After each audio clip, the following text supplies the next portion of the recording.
E aí quando entramos no versículo 26, a Bíblia começa dizendo: e havia fome na terra. Ele vai o sapato aperto, porque é muito bom adorar a Deus no tempo em que está dando tudo certo. Mas a Bíblia fala que chegou fome à terra, chegou fome aonde ele estava. E o texto diz: a fome era além da primeira fome, aquela que foi nos dias de Abraão. Então Isaac passa por uma situação de seca muito maior do que ele havia visto desde o tempo de seu pai. Porque para quem cuida de rebanho naquele lugar, irmão, seca é a coisa mais comum do mundo. Anos sem muita chuva é comum, não é algo novo, não tem novidade até aí. Mas a Bíblia fala que a fome era maior do que no tempo de Abraão. Então quem sabe os servos antigos que agora serviam Isaac, que serviram Abraão, chegaram para Isaac e falaram assim: olha, eu vou te contar um negócio, eu já passei por prova, mas que nem essa que tu está passando, eu nunca vi na minha vida. Eu já passei por luta, pastor, mas que nem essa que a gente está vivendo agora, eu nunca vi Isaac acontecer isso no tempo do seu pai. Eu nunca vi tanta necessidade que nem está acontecendo nos dias de hoje. E aí a Bíblia fala que o ambiente se tornou hostil, o ambiente começou a pensar que não ia dar certo, a ponto de Isaac questionar mudança de local, a ponto de Isaac querer movimentar a sua geografia. E a Bíblia fala que assim ele faz. A Bíblia diz que ele se levantou e ele foi até Abimeleque, rei dos filisteus, em Gerar. E na hora que ele está no caminho para Gerar, quem sabe o plano de Isaac é só passar um tempo ali com Abimeleque, é só ver com Abimeleque até juntar todos os seus rebanhos. Quem sabe o plano dele é outro. Mas no meio do percurso, no meio da mudança, no meio da transformação, a Bíblia fala que aparece Deus para aquele rapaz e fala: não desça para o Egito. E quando eu olho para essa situação, querido, quando eu olho para o que Deus está falando para Isaac, é um pouco contraditório. Porque Abraão foi no Egito no tempo de seca, Abraão desceu para o Egito no tempo de dificuldade, Abraão desceu para o Egito no tempo de luta. A Bíblia fala que lá na frente Jacó desce com seus filhos para o Egito no tempo de seca, no tempo de falta de mantimento. Mas aqui Deus ele impede que Isaac desça para o Egito. Por quê? Porque o Egito aqui representa tudo aquilo que é mal. O Egito aqui representa tudo aquilo que é mundano. O Egito aqui representa tudo aquilo que é pecaminoso. O Egito aqui representa muitas vezes aquele que para alguns de nós era o nosso passado. E por vezes, querido, no meio da dificuldade, quantas vezes no tempo da fome, quantas vezes no tempo da luta, a primeira coisa que a gente pensa é: vou voltar para onde eu estava, vou voltar para o meu Egito. Não, mas quando eu era do mundo eu não tinha esse tipo de problema. Não, mas quando eu não servia a Deus parece que eu não tinha luto. Não, mas quando eu não estava adorando a Deus parece que as coisas estavam tudo certo, parece que funcionava, parece que não tinha aperto. Não, mas quando eu estava no mundo, querido, eu no ministério pastoral que Deus me deu, eu já tive o desprazer de ver gente pensando que quando ele estava no mundo os amigos dele eram mais fiéis. Engano, mentira. Porque na verdade não existe fidelidade do lado de fora, não existe alegria do lado de fora, não existe prazeres eternos do lado de fora. O que existe do lado de fora são momentos, o que existe do lado de fora são circunstâncias, o que existe do lado de fora é uma ilusão. E quantas vezes, querido, a gente pensa em levantar e a gente volta para o Egito? Quantas vezes, querido, a gente quer ir para o Egito, principalmente na hora da fome? Eu não sei se tu lembra, mas foi a fome que tirou Ruth da sua terra e levou ela até Moabe. E a Bíblia fala que quando ela chega a Moabe, o seu marido morre, os seus 2 filhos morrem, e ela só começa a viver de novo aquilo que é a promessa de Deus. Quando ela sai de Moabe, ela volta exatamente para onde ela nunca devia ter saído, que é a casa de Israel, que é o lugar onde o povo de Deus habitava. Às vezes a gente precisa ouvir isso, querido, que é melhor estar aqui sofrendo, é melhor estar aqui chorando, é melhor estar aqui passando prova do que estar do lado de fora sem a presença de Deus. É melhor sofrer, é melhor chorar, é melhor passar aperto, é melhor muitas vezes ser traído aqui do que ter que trair lá fora. Aqui é o nosso lugar. Sabe, às vezes que a gente esquece disso. Então a fome por vezes nos leva a ir para o Egito. Às vezes a culpa nos leva para o Egito. Você lembra de Pedro? Pedrão, a Bíblia fala que ele nega Jesus. Irmãos, e Judas já tinha tirado a própria vida. Pedro negou Jesus. E aí a Bíblia fala que durante 3 dias Jesus ele estava no processo de ressuscitar. E durante esse período ele olha para os seus amigos e ele fala assim: eu vou pescar. Eu vou voltar para onde eu estava. Eu sou um pescador. Esse negócio de apóstolo não dá mais para mim. Na verdade é a culpa que tirava dele o chamado que Deus o fez. Por vezes, querido, o diabo só tem uma coisa contra nós. Quantas coisas? O diabo só tem uma coisa contra você que se chama passado. Se chama culpa. O diabo não tem poder sobre o seu futuro. Então ele vai usar o seu passado. Ele vai usar a sua culpa para tentar fazer você desistir do seu futuro. Deus já preparou um futuro novo para você. Deus já preparou um futuro novo para a sua vida. Deus já preparou um futuro novo para a sua família. Eu gosto quando Deus manda o profeta Jeremias. Quem sabe de todos os profetas e todos os pregadores, o mais duro de todos foi o profeta Jeremias. O profeta Jeremias ele teve a ousadia de um dia entrar dentro do templo, pegar ali madeiras, correntes, prender o pescoço, prender as mãos e dizer assim farão a vocês e aos seus filhos quando o rei da Babilônia, Nabucodonosor, entrar por essas paredes. O falso profeta entrou no templo depois dele, pegou aqueles juntas, quebrou aqueles julgos e disse assim diz Deus vai libertar, Deus está contigo, Deus é na sua vida, Deus é fiel. Porque, querido, uma das grandes características do falso profeta é não exigir transformação, é não exigir mudança, é não exigir arrependimento para que você receba as promessas de Deus. Mas a Bíblia fala que depois que o juízo veio sobre aquele povo começa a ser levado cativo para a Babilônia. Eles lembram das profecias de Jeremias e falam assim: o negócio corre para o nosso lado, o sapato apertou para nós, agora já era para nós, acabou, a gente não volta, não tem como dar certo, não tem como funcionar. No mesmo instante, Deus enviou uma mensagem para aquele mesmo profeta que pregou o juízo, e agora ele manda uma carta assinada para aqueles que foram levados para o cativeiro, dizendo: porque eu bem sei o plano que tem ao vosso respeito, eu bem sei os sonhos que tenho para vocês, são planos de bênção, são planos bons, são bons projetos para dar a vocês o fim que eu desejo. Então, querido, enquanto houver arrependimento, há chance de mudança. Enquanto houver quebrantamento, há chance de transformação. O segredo para viver uma grande virada de Deus é se arrepender dos velhos caminhos, entregar a sua vida para Jesus e deixar Deus conduzir de novo. Aleluia! Oh, aleluia! És fiel, Jesus. Então, querido, a fome vai fazer a gente ir para o Egito. Então, a culpa vai fazer a gente ir para o Egito. Mas a Bíblia fala que existem alguns que não couberam mais no mundo. Existem alguns que precisaram queimar tudo aquilo que tinha no passado. Eu lembro quando eu olho, por exemplo, para Eliseu, 1 Reis, capítulo 19, verso 21. Eliseu já não era uma criancinha. Eliseu já era um irmãozinho de cabelo branco.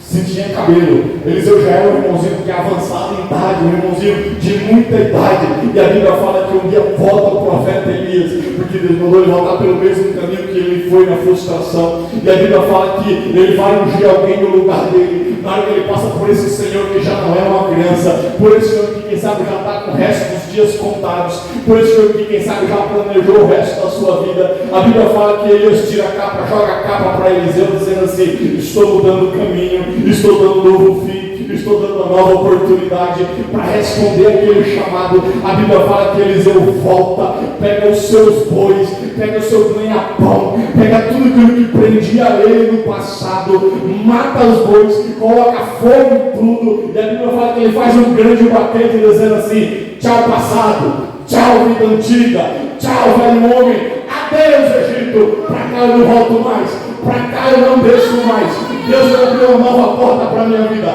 Deus abriu um novo caminho para mim. Aqui não é mais lugar para mim. Eu quero te convidar esta noite a queimar tudo aquilo que tem te prendido no Egito, a queimar tudo aquilo que tem te levado a lembrar do Egito. Está na hora de bloquear aqueles amigos antigos do Instagram, está na hora de bloquear aqueles antigos amigos do WhatsApp, está na hora de parar de responder aquelas mensagens que não pertencem mais à sua vida. Está na hora de olhar para frente e entender que Deus te chamou para o ministério profético. É um novo tempo sobre a sua vida, é um novo tempo sobre esta casa, é um novo tempo sobre este lugar.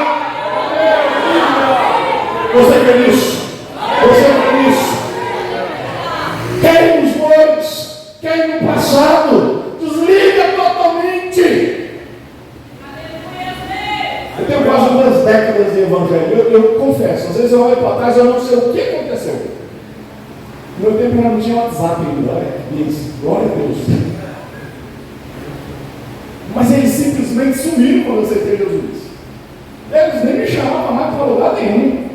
Depois de muito tempo eu falei assim, mas rapaz, esse povo nem liga mais para mim. Gente, os irmãos, meus amigos nem lembram mais de mim. Aí depois de muito tempo o Espírito Santo falou assim, glória a Deus que eles não lembram, foi eu. É eu que tirei, foi eu que mandei embora, foi eu que distanciei. Glória a Deus. Pode ficar tranquilo. Você tem exatamente aquilo que você precisa para viver aquilo que eu te chamei para o seu novo momento. Glória a Deus. Amém? Glória a Deus. Então Deus disse para Isaac, não desça para o Egito. Para de pensar no Egito. Não desça para o Egito. Na continuidade ele fala, habita na terra que eu te disser. Aí ele vem trazer esse versículo muito bonito. Ele fala assim, procura estabelecer-te na terra que eu lhe indicar. Pastor, o que significa isso? Deus está falando, fica onde eu te coloquei. Aleluia. Ponto. É isso que Deus está falando para Isaac.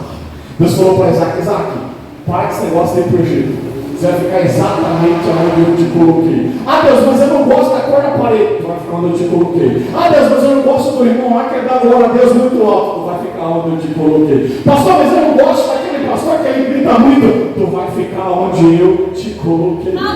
Querido, por vezes parece que nasce no nosso coração um desejo de sair de onde Deus nos colocou, como se aquilo que nós vivemos hoje na presença de Deus fosse por mérito nosso. E a gente precisa lembrar uma coisa, de onde Deus nos tirou, onde Deus nos colocou. Se foi Ele que plantou a gente naquele lugar, é tempo da gente ficar, é tempo da gente florescer. Quando for tempo de mudar, Ele tira, Ele muda, Ele leva, Ele arranca. Não saia de onde Deus te colocou. Não abandone a posição que Deus te deu. Não deixe o lugar que Deus te chamou para sentar. Aleluia. E é interessante porque algumas vezes Deus faz isso. Quando eu olho para Atos capítulo 1, versículo 4, Jesus tinha ressuscitado. Jesus tinha aparecido para ele, ressuscitado para aquele povo. Jesus ainda partia pão com eles e os apóstolos que estavam borbulhando de vontade de sair pelos 4 cantos da terra falando o seguinte, bora falar de Jesus. Mas a última mensagem de Jesus, ele falou assim, ficam onde vocês estão. Não saiam até que do alto sejam revestidos. Aí vocês poderão ser as minhas testemunhas. Atos capítulo 1, versículo 8. Em Samaria, em Jerusalém e até os confins da terra. Então percebe que Deus sai do tempo de ficar. E Deus sai do tempo de enviar. Quando a gente vai para Atos capítulo 13, a Bíblia fala, serviam naquela igreja de alguém, mestres, profetas, e começa a falar o nome daqueles homens. E a Bíblia fala, e jejuando eles e orando, Deus, Espírito Santo de Deus, lhe apareceu e disse assim, separa para mim a Paulo e a Barnabé para a obra que eu os tenho chamado. E depois de continuar jejuando, depois de continuar orando, a Bíblia fala que colocaram as mãos sobre ele e depois o enviaram. O problema é que a gente quer sair antes de Deus mandar a gente sair. O problema é que a gente quer se mover antes de Deus mandar a gente se mover. E quando Deus não falar nada, o que a gente faz? Fica no lugar que Ele nos plantou. Adorando, glorificando, exaltando, deixando. Deus te chamou para esse lugar. Aonde você está, onde Deus te quer. Não saia de onde Deus te colocou. Não abandone a sua posição. Não deixe o teu lugar. Aleluia! Deus sempre vem ao encontro onde Deus te colocou. Quando eu olho para Gênesis capítulo 3, verso 9 e 10, você vai lembrar desse episódio. A Bíblia fala que o homem pecou. E aí na hora que ele pecou, a Bíblia fala, versículos antes, que toda virada de tarde, Deus vinha até o jardim para falar com Adão. Então, era comum Adão esperar, porque quem vem todo dia na minha casa, ele espera. Sim ou não? Sabe que o tio liga e fala assim, estou indo na tua casa, Miguel. Chega lá, Miguel não está lá. Como não está lá? Não, Marquinhos. Então, Adão sabia que toda virada de noite, Deus desceu para falar com ele. Mas a Bíblia fala que um certo dia, capítulo 3, verso 9 e 10, Deus desce no jardim, Deus anda pelo jardim, e Deus fala assim, Adão, cadê você? Onde você está? E não pense que Deus não viu ele porque ele estava escondidinho na árvore. Ele se escondeu dos olhos de Deus. Como se isso fosse possível. Como se alguma coisa fosse oculta diante dos olhos de Deus. A pergunta de Deus é: por que você não está me esperando hoje como você me esperou ontem? Por que você não está no mesmo lugar de adoração hoje, no mesmo lugar que você estava ontem? Aí é que ele vai em busca da voz de Deus e fala assim: Senhor, é que eu vi a tua voz no jardim e eu me escondi. Mas a Bíblia fala que Deus olhou no jardim e procurou ele. Querido, Deus vai te procurar exatamente onde ele te colocou. Então é por isso que às vezes a gente olha e fala assim: parece que eu não ouço, parece que eu não vejo Deus, parece que Deus não fala mais comigo, parece que eu oro, eu jejuo, pastor, parece que eu estou 15 dias orando e Deus não fala comigo. Querido, olha para a sua posição e se pergunta: você está onde Deus te colocou? Você está onde Deus realmente plantou você? Porque se tu está onde Deus te plantou, pode ficar tranquilo. No dia certo, na hora certa, no momento certo, Ele vai vir de encontro à tua vida. Ele vai vir buscar você onde Ele te deixou. Ele vai vir te buscar onde Ele te colocou. O teu cuidado é simplesmente para ficar onde você foi plantado por Deus. Quem está comigo? Deus, aleluia. Aleluia. Grande Deus, aleluia, Jesus. Fica onde eu te coloquei. Procure estabelecer aonde eu te coloquei. Aí o verso continua: peregrina nessa terra. Aí veja, traduz: permaneça nessa terra mais pouco. E aí, querido, você tem duas maneiras de fazer isso. Você pode ficar onde Deus te colocou, falando: ó céus, ó terra, ninguém me ama, ninguém gosta de mim, Deus, ninguém me viu, Deus, ninguém me agradeceu por nada, Deus, eu fiz tanto na tua obra, meu Deus, eu quase cego o sangue nos seus pés no alto do Calvário, eu fiz tanto pelo Senhor, e ninguém me vê, e ninguém me valoriza. Ou você pode ficar exatamente onde Deus te colocou, sem reclamar, sem murmurar, sabendo que foi Deus que te colocou, sabendo que é um privilégio a posição que você está, e entendendo que se foi Deus que colocou você, ainda que seja deserto, vai florescer sobre a sua vida, vai florescer sobre a sua casa, vai dar certo. Aleluia. Glória a Deus, aleluia.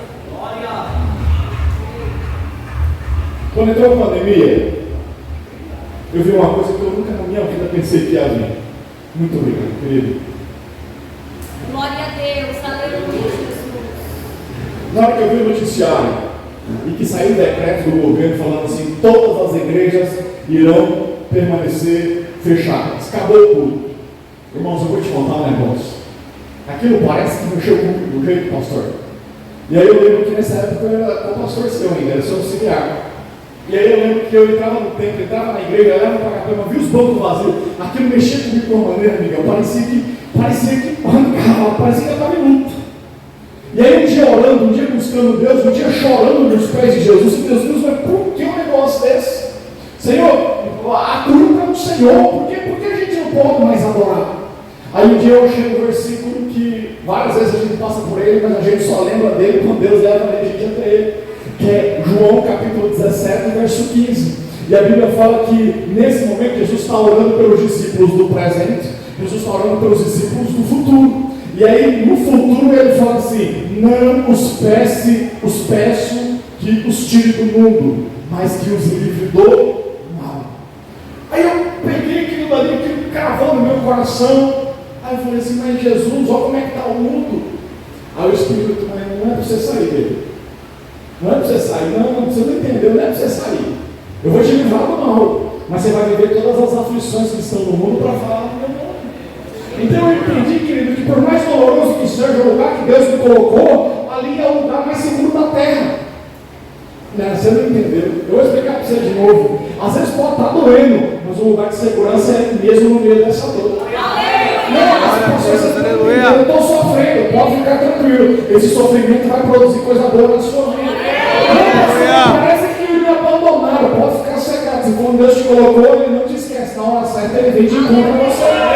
Então o lugar mais seguro da terra, querido, não é no centro da tua vontade, não é no centro da opinião do mundo, não é no centro da na opinião dos livros, não é o centro da opinião dos coaches. O lugar mais seguro da terra é exatamente debaixo de onde Deus te colocou. Então, aonde Deus te colocou, por mais doloroso que seja, é o lugar mais seguro da terra. Aleluia. E o que é que eu faço? Peregrina nela. Como assim peregrina nela? Você lembra de Ezequiel no Vale dos Ossos Secos? Deus pega o profeta, joga ele no meio do vale, aí ele só vê osso para todo lado, ele só vê morte para todo lado. Aí ele olha aquilo, ele quis até espantado, aí Deus fala assim: e aí? Anda no meio desses ossos, anda no meio dos vales, querido, anda no meio da sua luta, dando glória a Deus, anda no meio do seu vale, louvando o nome do Senhor. Está enfermo, glorifica Deus enfermo, está desempregado, glorifica Deus desempregado, fica tranquilo, no tempo certo ele vem resolver a sua necessidade, mas não pare no meio da dor, não pare no meio da luta, não pare no meio da adversidade, peregrina na terra é a tua aflição. Não, pastor, eu só vou servir a Deus se Ele me der o que eu quero. Não, pastor, eu só vou adorar a Deus se eu tiver o que eu pedi. Não, pastor, mas eu só vou glorificar a Deus se eu estiver vivendo aquilo que eu sonhei. Pois bem, às vezes para viver o sonho de Deus a gente vai chorar bastante. Às vezes para viver a vontade de Deus a gente vai chorar muito. Mas o Senhor não nos chamou para ficar parado, mesmo gemendo, a gente precisa fazer a vontade de Deus. Jesus fez isso. Na noite que sabe de maior angústia da vida do nosso Cristo, do nosso Salvador, ele chega diante de Deus em oração e fala assim: Deus, se possível for, afasta de mim esse cálice. Contudo, não faça como eu quero, mas como tu queres. Então, por mais doloroso que seja, a vontade de Deus é a melhor para a sua vida. Glória a Deus. Aleluia. Grande Deus. E sim, crises fazem parte de grandes chamadas. Não, pastor, mas eu estou sofrendo assim, eu acho que Deus não está comigo. Olha, para Elias, por exemplo. Imagina um homem que orou a Deus, desceu fogo do céu, queimou tudo. Na hora que alguém liga para ele e fala assim: ó, tem uma ameaça da rainha contra a sua vida, ele vai embora depressivo. Parece que é duas pessoas diferentes quando eu olho para Elias. Rapaz, como é que pode? Você dobrou o joelho, Deus respondeu com fogo. Mas você montou 450 profetas, você está com medo de quem? Pois bem, ele teve medo. Porque crises fazem parte da nossa identidade. E aí o que ele faz com medo? Ele cai fora, ele se manda. Aí ele anda, no meio do caminho, ele pega um discípulo dele e fala assim: ó, vai embora, que esse negócio de profeta acabou para mim, não quero ser do meu lado mais não. Aí ele vai embora, ele deita, dorme, cansado. A Bíblia fala que Deus manda o anjo prepara o pão para ele, acorda, come o pão. O que ele faz? Volta a dormir de novo. Aí Deus espera ele descansar. Aí Deus faz outro pão para ele, quando ele acorda, ele come. Aí vai que ele volta, o que ele faz? Ele anda 40 dias e 40 noites com a força do pão que Deus deu para ele. Tinha força, mas estava longe do propósito de Deus. Tinha vigor, mas o medo fazia ele afastar. Tinha talento, tinha potencial, mas ele não tinha, naquele momento, os olhos voltados para Cristo. Aí ele continua indo, entra no meio de uma caverna. Aí um dia Deus o visita. Aí chega até ele e fala assim: legal, o que é que você está fazendo aqui? Aí não, mas ninguém me ama, aí a rainha quer me matar, só sobrou de crente. Aí Deus falou assim: bacana, vamos para fora para conversar na caverna. Aí ele sai para fora da caverna. Quando ele sai para fora, aí vem a presença de Deus. Aí vem o fogo, não estava no fogo, vem o terremoto, não estava no terremoto, vem um barulho muito grande. Deus não estava no barulho muito grande, mas veio uma brisa suave com a glória de Deus. Aí na brisa suave, Deus falou assim: Elias, o que é que está fazendo aí? Aí ele repete a mesma conversa: eu só sobrou de crente, quem é o Senhor? Eu quero morrer. Aí Deus falou assim: para com isso, rapaz, tem 7.000 crentes lá que não se dobraram ainda. Para com essa conversa, levanta, pega a sua capa e volta pelo mesmo caminho que você veio. E para você saber que eu sou Deus, ungirás Eliseu, o profeta, no teu lugar, para que você entenda que você vai descer a sepultura, mas a minha palavra continua sobre a terra. Aí ele volta, faz o que Deus mandou, porque ele entende que Deus é o dono da obra. Querido, então, crises fazem parte, o deserto é lugar de crescimento. Você vai pegar capítulo 1 de Lucas, verso 80. Rapaz, verso 80. Tem 80 vezes aqui no capítulo 1 de Lucas. E aí a Bíblia vai falar sobre João Batista. Quando fala de João Batista, fala assim que os pais pegaram João Batista, levaram ele para o deserto, depois que ouviram que aquele menino tinha chamado. É estranho, porque para nós, quando tem chamado, parece que não é levar direto para o púlpito. Ah, você entendeu, você teve a oportunidade de ir agora. Muitas vezes a gente fala assim, tem chamado, vai levar para o púlpito. Não, senhor, primeiro vai passar pelo deserto. Primeiro vai passar pelo vale, primeiro vai passar pela luta. Depois, quem sabe, Deus revela ele no púlpito, mas por enquanto é deserto. Aí a Bíblia fala lá, primeiro, Lucas capítulo 1, verso 80, diz: o menino crescia e se fortalecia em espírito, e esteve no deserto até o dia em que havia de se mostrar a Israel. Então, querido, enquanto ele estava escondido no deserto, Deus fazia ele crescer. Porque é bom ficar tranquilo, até no deserto. Se você se for olhar que Deus te colocou, tu vai crescer lá. Tu vai prosperar. Vai dar tudo certo lá. Deus vai dar um jeito lá. Você está comigo? Vamos para a parte boa. E disse Deus: Isaac, desce para o Egito, então. Fica onde você está. Peregrino, habita onde você está. Aí ele continua: e eu serei contigo. E aí, quando eu olho serei contigo, aqui eu acho poderoso, né? Serei contigo. Porque Deus não está prometendo para ele mais nada além de presença. Mais nada além de presença. Fica tranquilo, Isaac. Eu vou ser contigo. Eu vou ser contigo no dia bom. Eu vou ser contigo no dia mau. Eu vou ser contigo quando der certo. Mas quando der errado, foi eu e eu estou contigo também quando der errado. Eu vou ser contigo quando eu abrir a porta e você prosperar. Mas na hora que vier o vento e tirar tudo, foi eu. É eu que estou contigo. E eu continuo contigo mesmo no vale. A Bíblia fala que, a Bíblia diz ali no livro de João, aqui do ladinho, ele fala assim: porque Deus é aquele que habita também nos palácios, nos templos e nas grandes construções. Mas o Espírito de Deus é aquele que habita também com fraco, com frágil e com abatido de coração. Então Deus é conosco. Sabe, um dia a Bíblia fala que a Síria guerreou contra Israel.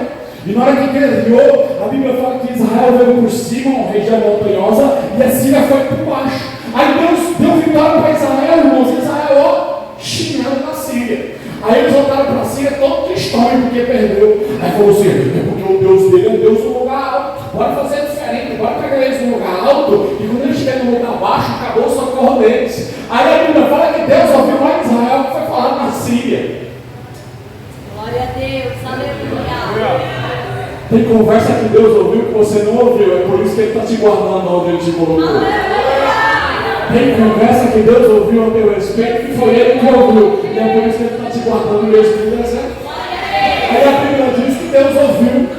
Aí Deus visita o rei de Jerusalém e fala assim: para quem sabe que eu sou um Deus de vale, não apenas Deus de monte, desde que eles venham aqui eu vou dar a vitória. Aí eles foram por cima, o pastor aparecido, Israel foi por baixo, e adivinha quem recebeu a vitória? Aqueles cujo Deus é o Deus de Israel. Porque mesmo no deserto ele deu vitória. Serei contigo. E eu acho poderoso isso, porque aqui está falando de presença, querido. E presença não é networking. Presença, você não precisa ficar fazendo amizade para ter presença. Tem gente gastando tempo querendo ser conhecido e mandando mensagem para o amigo dizendo: minha agenda está aberta. Para com isso. Para com isso, irmão. Fica tranquilo, porque se Deus for na tua vida, vão te achar no vale, pelo fax, pelo sinal de fumaça, vão te mandar buscar de qualquer jeito. Você lembra de José? José estava no cárcere. A Bíblia fala que ele acordou preso. Chega para ele e fala assim: bora, José, arruma rapidinho, porque Faraó quer bater um papo contigo. Fique tranquilo. Aleluia, Jesus. Meu Deus. Não, pastor, mas quem é visto não é lembrado. Não, irmão, quem adora nunca vai ser lembrado. Eu não quero saber. Glória a Deus. Não, mas todo mundo me conhece, mas Jesus te conhece. Você não sabe quem é você? Aleluia. Não funciona. A presença de Deus, querido, é a única coisa que traz coragem para a gente passar os vales da vida. Salmo 23, eu já fui lindo aqui vários salmos. Eu fiquei feliz com os salmos que foram lidos, porque eu gosto de salmos. O salmo é profético. Além de canto, o salmo é profético. Ainda vem o Salmo 23, versículo 4, versículo 5, ele diz: e ainda que eu ande pelo vale da sombra da morte, não temerei mal algum. Por quê? Porque tu está comigo.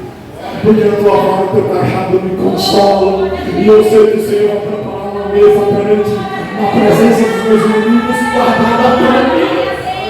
E eu sei que a bondade e a misericórdia me seguirão todos os dias da minha vida. Aleluia. Jesus, aleluia.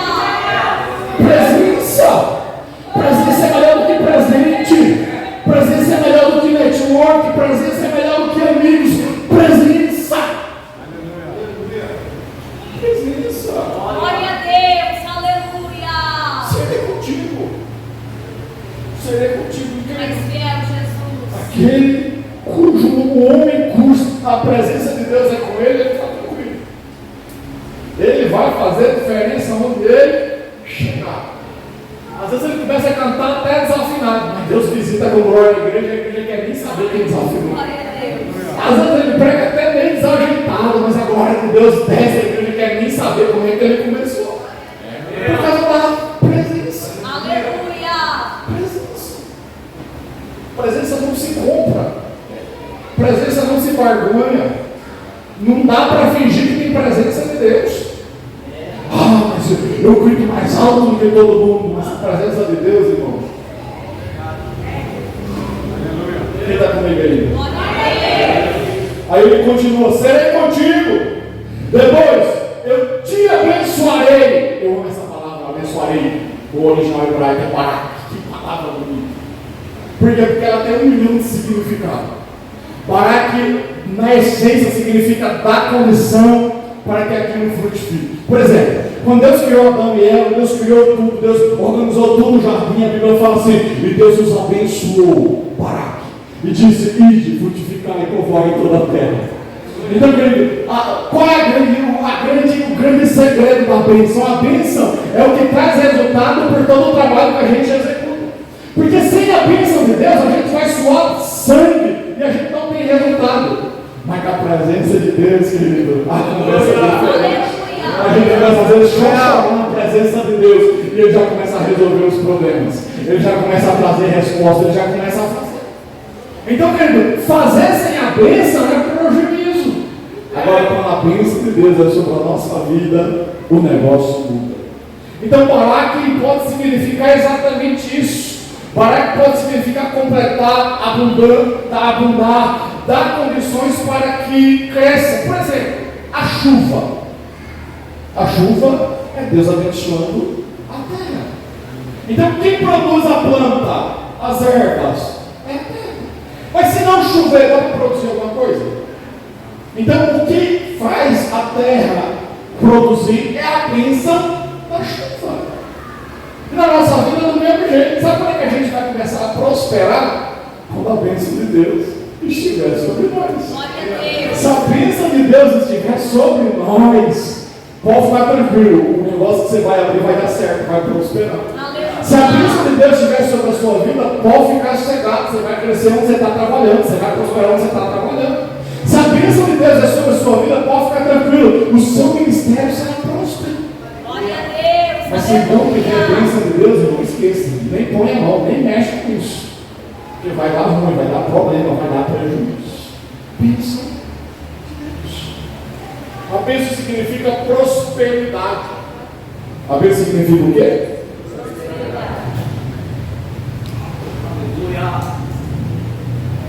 Prosperidade.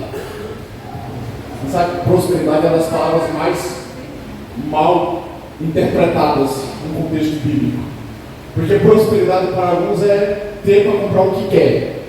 Isso não é prosperidade. Prosperidade é exatamente não ter necessidade de nada. Isso é prosperidade. Prosperidade é você ter exatamente tudo aquilo que você precisa para viver bem, despreocupado e em paz. Prosperidade significa você começar e você terminar. Olha que coisa bonita. Já pegou a pessoa que começa um monte de coisa, mas não termina nada? Não, pastor, mas agora me veio uma ideia e eu vou fazer tal coisa. Amém, irmão, vai lá, faça. Daqui a 2 semanas ele nem terminou o que ele começou. Pastor, mas aquilo não deu certo, eu vou fazer de novo outra coisa. Eu quero fazer outra coisa. E começa a fazer uma coisa atrás de outra, outra atrás de outra. E não termina nada. A prosperidade não. A prosperidade verdade fala com você, o que você começa, Deus te abençoa e você termina. Se coloca no pé.